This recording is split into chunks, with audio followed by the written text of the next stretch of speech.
Smoking and inhaling every moment. It was reckless and we owned it. Сәлем, арман, қиял. Есіңе өз арманың түсіп кетті ме? Әр адамның қалаулы арманы бар. Адам арманды ауадан құрастырмайды. Адам шын ниетімен қалаған қалауы ғана арман болады.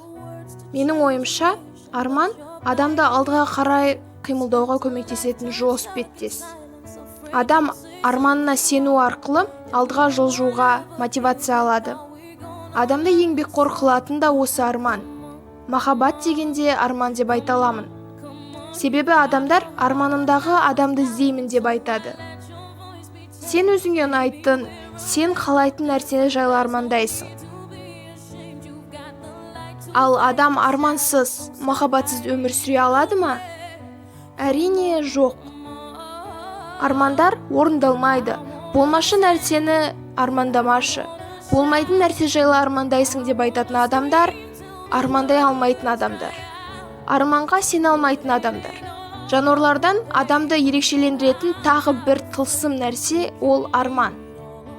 Жануарларда сана бар, алайда ең маңыздысы арман жоқ.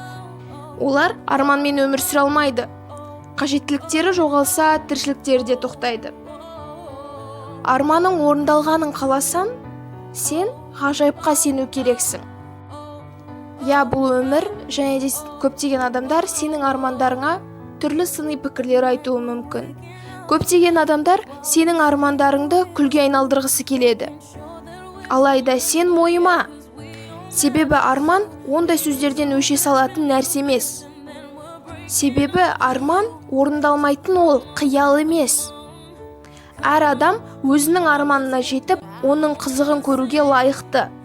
Сол себепті арманда, күл, ойна, өзіңді шыңда. Сөзімнің соңын ұлы Абай атамыздың мына сөзімен аяқтағым келеді. Армандар орындалады, мақсатың айқын болса. Ал сенің арманың қандай?